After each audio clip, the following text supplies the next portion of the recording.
नमस्कार दोस्तों, educational activity हम में आपका फिर से स्वागत है।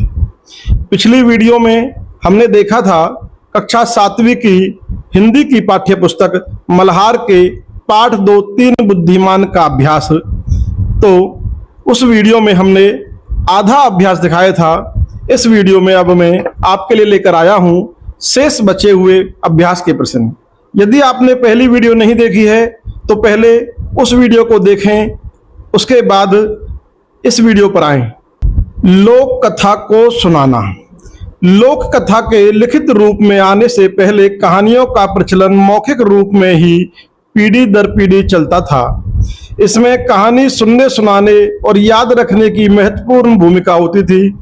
कहानी कहने या सुनाने वाला इस तरह से कहानी सुनाता था कि सुनने वाले को रोचक लगे। इसमें कहानी सुनने वाले को आनंद तो आता ही था, कथा उन्हें याद भी हो जाती थी। अब आप अपने समूह के साथ मिलकर इस लोक कथा को रोचक ढंग से सुनाइए। लोक कथा को प्रभावशाली और रोचक रूप में सुनाने के लिए नीचे कुछ सुझाव दिए गए हैं जो लोक कथा को और भी आकर्षक बना दे सकते हैं। तो चलिए देखते हैं वो सुझाव। सबसे पहले है कथा सुनाना। नंबर 1, स्वर में उतार चढ़ाव। लोक कथा को सुनाते समय स्वर में, आवाज में उतार चढ़ाव से उत्साह और रहस्य का निर्माण करें। जब लोक कथा में कोई रोमांचक या रहस्यमय पल हो तो स्वर धीमा या तीव्र कर सकते हैं। उसके बाद नंबर 2, भावनाओं की अभिव्यक्ति। भावनाओं को व्यक्त करने के लिए स्वर का सही चयन करें, जैसे खुशी, दुख, आश्चर्य आदि को स्वर के माध्यम से दर्शाएं। नंबर 3, लोक कथा के पात्रों के लिए अलग अलग स्वर। जब लोक कथा में अलग अलग पात्र हों तो हर पात्र के लिए अलग स्वर, ऊंचा, नीचा, तेज, धीमा आदि का उपयोग किया जा सकता है ताकि उन्हें पहचाना जा सके। नंबर 4, हाथों और शरीर का उपयोग। जब आप लोक कथा में किसी घटना का वर्णन करें तब आप शारीरिक मुद्राओं और चेहरे के भावों का उपयोग किया जा सकता है।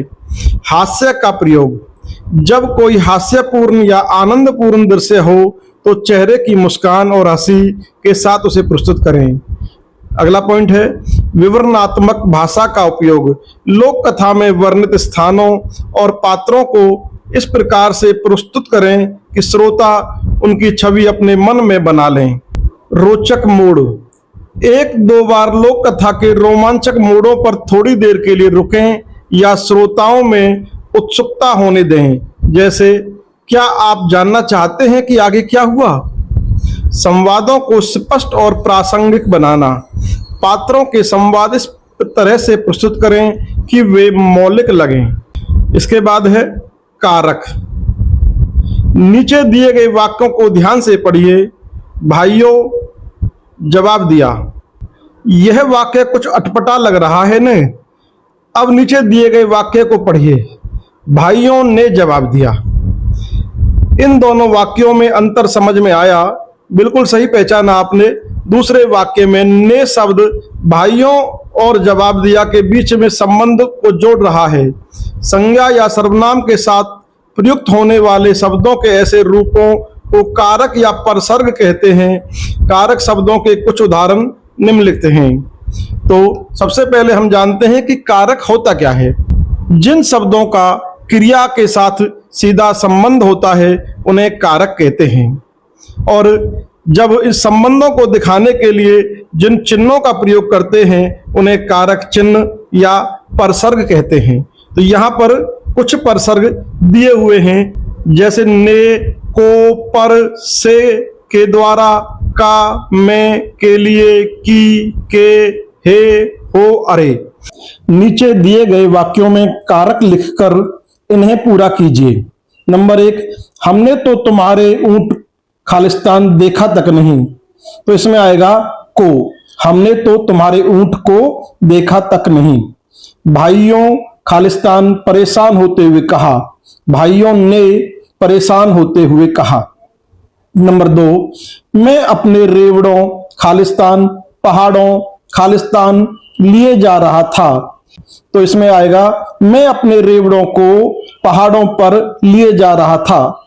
उसने कहा और मेरी पत्नी मेरे छोटे से बेटे खालिस्तान साथ, इसमें आएगा के साथ, एक बड़े ऊंट खालिस्तान मेरे पीछे पीछे आ रही थी। इस खालिस्तान में आएगा पर, एक बड़े ऊंट पर मेरे पीछे पीछे आ रही थी। नंबर 3, राजा खालिस्तान उसी समय अपने मंत्री खालिस्तान बुलाया। राजा ने उसी समय अपने मंत्री को बुलाया। उसके कान खालिस्तान कुछ फुसफुसाया, फुसफुसाया मतलब धीरे से कहना, तो उसके कान में कुछ फुसफुसाया। नंबर 4, यह सुनकर राजा खालिस्तान पेटी खालिस्तान पास लाने खालिस्तान आदेश दिया। तो इसमें आएगा यह सुनकर राजा ने पेटी को पास लाने के लिए आदेश दिया।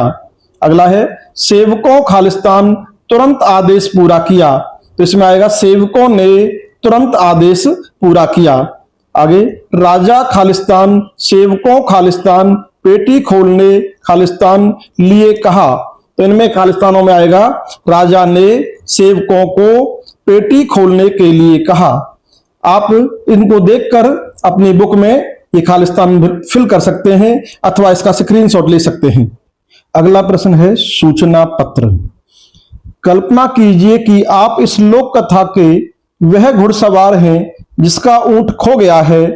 आप अपने ऊंट को खोजने के लिए एक सूचना कागज पर लिखकर पूरे शहर में जगह जगह चिपकाना चाहते हैं। अपनी कल्पना और लोक कथा में दी गई जानकारी के आधार पर एक सूचना पत्र लिखिए। चलिए हम देखते हैं सूचना। तो यहां पर हमने एक सूचना लिखी है कि आवश्यक सूचना ऊंट खो गया, ये उसका शीर्षक है। सभी नगरवासियों को सूचित किया जाता है कि मेरा एक ऊंट खो गया है। ऊंट का विवरण इस प्रकार है। पहचान, ऊंचा कद, एक आंख से नहीं देख पाता है। ऊंट पर मेरी पत्नी और मेरा छोटा बेटा सवार थे। वे पहाड़ों की ओर जाने वाले रास्ते पर कहीं भटक गए हैं।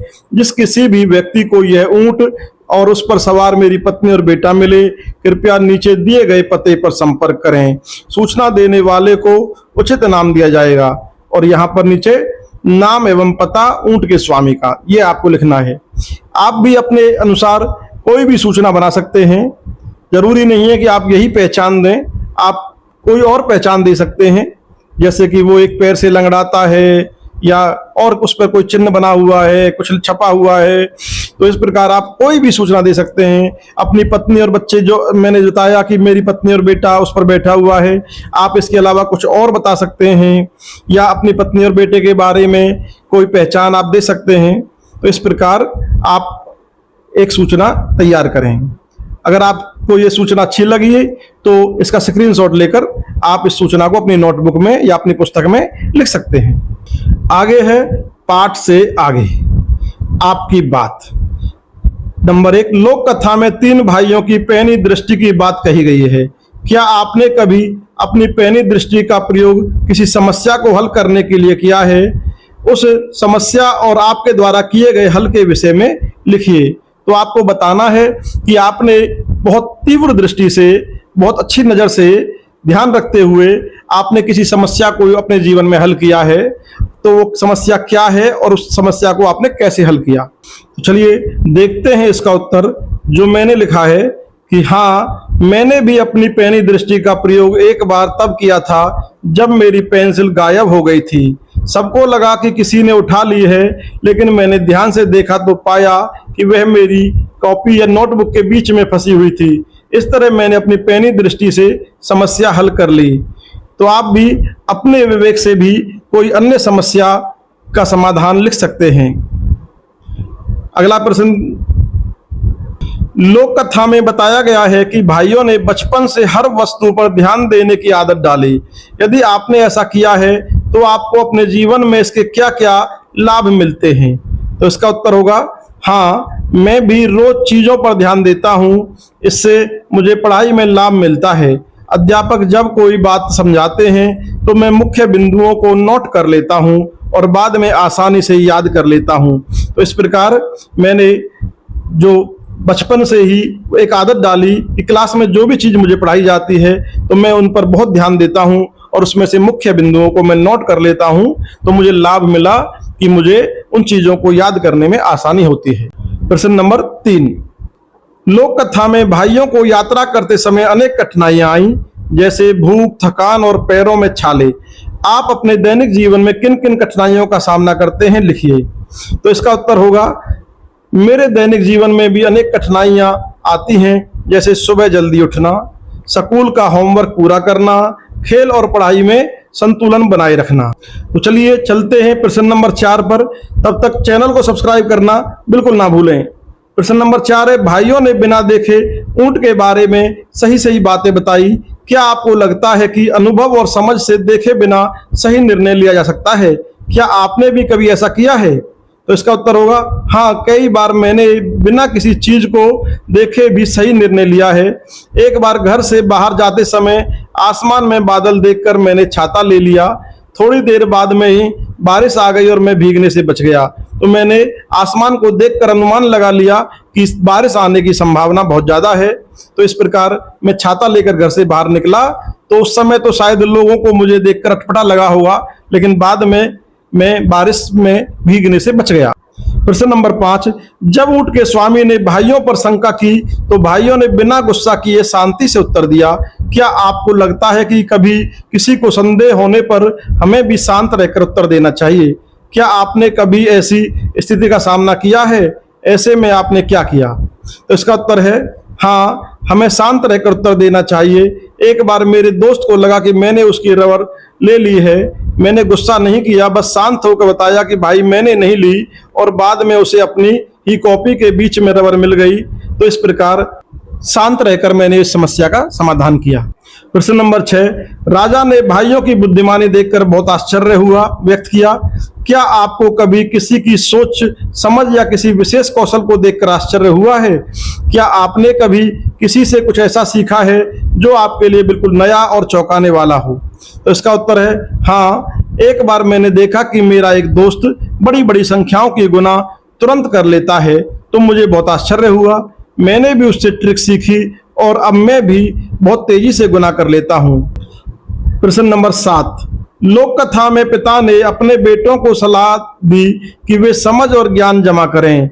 क्या आपको कभी किसी बड़े व्यक्ति ने ऐसी कोई सलाह दी है जो आपके जीवन में उपयोगी रही हो? क्या आप भी अपने अनुभव से ऐसी सलाह किसी को ऐसी सलाह देंगे? उत्तर, मेरे दादाजी ने मुझे सलाह दी थी कि समय का सदुपयोग करो, क्योंकि समय कभी लौट कर नहीं आता। और इस सलाह से मुझे हमेशा पढ़ाई और अन्य कामों में मदद मिलती है।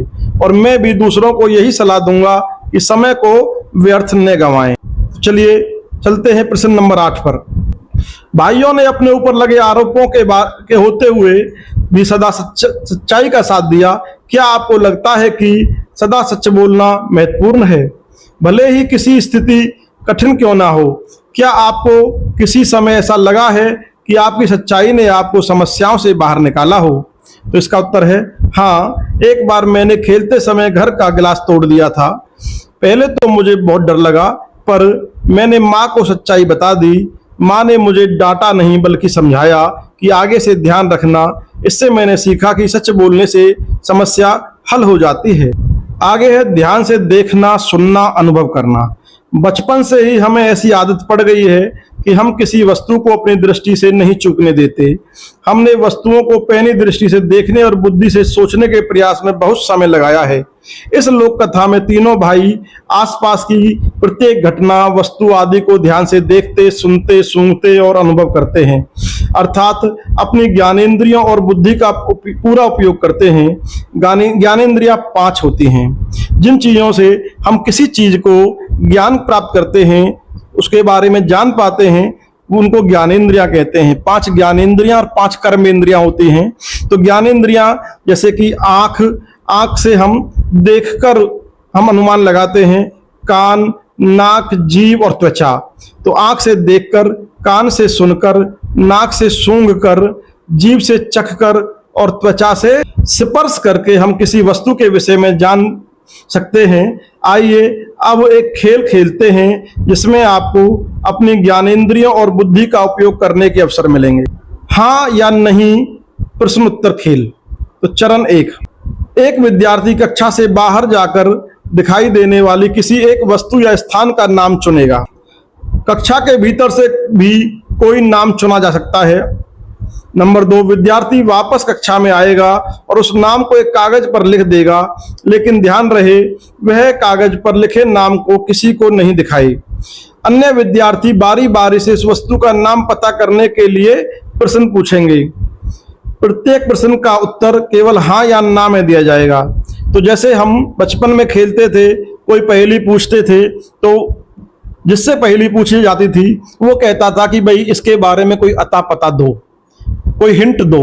तो इस प्रकार वो हिंट मांगेगा, केवल हाँ और ना में उत्तर देना है। तो चलिए देखते हैं उदाहरण के लिए, क्या इस वस्तु का उपयोग कक्षा में होता है, इस प्रकार का हिंट। तो दूसरा उसका जवाब देगा हाँ या ना। क्या वह खाने पीने की चीज है? क्या वह लकड़ी से बनी हुई है? क्या यह बिजली से चलती है? इस प्रकार सभी विद्यार्थी अधिकतम 20 प्रश्न ही पूछ सकते हैं, इसलिए उन्हें सोच समझकर प्रश्न पूछने होंगे ताकि वे उस वस्तु का नाम पता कर सकें। यदि 20 प्रश्नों के अंदर विद्यार्थी वस्तु का सही अनुमान लगा लेते हैं तो वो जीत जाएंगे, और यदि अनुमान नहीं लगा पाते हैं तो प्रश्न पूछने वाला जीत जाएगा। अब दूसरे विद्यार्थी को बाहर भेजकर गतिविधि दोहराएंगे। गतिविधि के अंत में सभी मिलकर इस खेल से जुड़े अपने अनुभवों के बारे में चर्चा करें। गतिविधि नंबर 2, स्पर्श, गंध और स्वाद से चखना। एक थैले या डिब्बे में सावधानी पूर्वक एवं सुरक्षित विभिन्न वस्तुएं जैसे फल, फूल, मसाले, खिलौने, कपड़े, किताब, गुड़ आदि रखें। विद्यार्थियों को आंखों पर पट्टी बांधकर केवल स्पर्श, गंध या स्वाद का उपयोग करके वस्तु की पहचान करनी होगी और उसका नाम बताना होगा। बारी बारी से प्रत्येक विद्यार्थी को बुलाकर उसकी आंखों पर पट्टी बांधें, उसे डिब्बे से एक वस्तु दी जाए और विद्यार्थी उसे छूकर, सूंघकर, चखकर पहचानने का प्रयास करेंगे। सबसे पहले उसको छूकर देखेंगे कि वो वस्तु छूने से क्या अनुमान लगती है, वो कैसी है, सॉफ्ट है, हार्ड है, नरम है। उसके बाद उसको सूंघ भी सकता है, सूंघ कर भी अनुमान लगाया जा सकता है कि कोई फूल है तो किस तरह की खुशबू आ रही है। इस प्रकार उसको सूंघ कर अनुमान लगाया जा सकता है, या फिर उसके वो चख भी सकता है, टेस्ट के माध्यम से भी उसका अनुमान लगाया जा सकता है। तो सही पहचान करने के बाद विद्यार्थी बताएंगे कि उस वस्तु को कैसे पहचाना। एक एक करके सभी विद्यार्थियों को अलग अलग वस्तुओं को पहचानने का अवसर मिलेगा। अंत में सभी वस्तुओं को कक्षा में दिखाएं और उसके बारे में चर्चा करें। किस वस्तु को पहचानना आसान या कठिन लगा, इसके बारे में भी आपस में चर्चा की जाएगी। आगे है आज की पहेली। आपने पढ़ा कि तीनों बुद्धिमान भाई किस प्रकार अपने अवलोकन से वे बातें भी जान पाते थे जो अन्य लोग नहीं जान पाते। अब आपके सामने कुछ पहेलियां प्रस्तुत हैं जहां आपको कुछ संकेत दिए जाएंगे और संकेतों के आधार पर आपको उत्तर खोजने हैं। तो वह प्राणी कौन है, इस प्राणी के बारे में बताना है। इसकी लंबी पूंछ होती है जो पेड़ों की शाखाओं के चारों ओर लिपटी रहती है। तो ऐसी क्या चीज है जो पेड़ों पर लिपटी रहती है और उसकी लंबी पूंछ होती है? जैसे एग्जाम्पल के लिए गिलहरी हो सकती है या कोई इस तरह का कोई अन्य जीव भी हो सकता है। इसका मुख्य आहार कीट और छोटे जीव हैं जिन्हें वे चुपके से पकड़ता है। यह प्राणी अपने परिवेश में घुल मिल जाता है और अपनी रंगत को बदल लेता है। तो ऐसा कौन सा जीव है जिसकी लंबी पूंछ भी होती है और वो अपने रंग बदल लेता है? और चौथा उसका हिंट दिया गया है, उसके पास तेज आंखें होती हैं जो चारों दिशाओं में देख सकती हैं। तो ऐसी क्या चीज होगी, आप अनुमान लगाकर बताइए, और इसका अनुमान लगाकर इसका नाम होगा गिरगिट। रंग बदलता है, इसकी लंबी पूंछ भी होती है और उसकी आंखें तेज होती हैं। पहेली नंबर 2, रंगीन डिब्बे। एक मेज पर 4 रंगीन डिब्बे बराबर बराबर रखे हैं। एक डिब्बे का रंग लाल, एक का रंग हरा, एक का रंग नीला और एक का पीला है। तो बताइए पीले डिब्बे के बराबर में कौन सा डिब्बा है? तो आपको पीले डिब्बे के बराबर में बताना है। सबसे पहला हिंट दिया है लाल डिब्बा नीले डिब्बे के पास है। तो हमने मान लीजिए यहाँ पर हमने लाल डिब्बा ले लिया और उसके बराबर में नीला डिब्बा ले लिया। अब हिंट नंबर 2 देखते हैं। हरा डिब्बा पीले डिब्बे के पास नहीं है। तो इसमें आप यहाँ पर कहीं भी एक तरफ हरा और एक तरफ पीला बना सकते हैं। अगला हिंट पढ़ते हैं। पीला डिब्बा लाल डिब्बे के पास नहीं है। तो लाल डिब्बे के पास पीला नहीं है, तो इसका मतलब पीला डिब्बा यहाँ होगा। और अगला है हरा डिब्बा लाल डिब्बे के पास है, तो इसके बाद हरा डिब्बा लाल डिब्बे के पास यहाँ होगा। तो अगला अब क्या पूछा है? प्रश्न में पूछा था कि बताइए पीले डिब्बे के बराबर में कौन सा डिब्बा है। तो पीले डिब्बे के बराबर में कौन सा डिब्बा होगा? इसका सही उत्तर आएगा नीला। इस प्रकार इस पहेली को हम पूरा करेंगे। आगे है खोजबीन के लिए। नीचे दिए गए लिंक का प्रयोग करते हुए आप बहुत सी अन्य लोक कथाएं देख सुन सकते हैं। तो यहाँ पर बहुत सारे लिंक दिए हुए हैं। इन लिंकों का प्रयोग करते हुए और भी लोक कथाएं आप निकाल सकते हैं और उनको देख सकते हैं, उनको सुन सकते हैं। इस प्रकार की और वीडियो देखने के लिए चैनल को लाइक एंड सब्सक्राइब करें। तब तक के लिए धन्यवाद।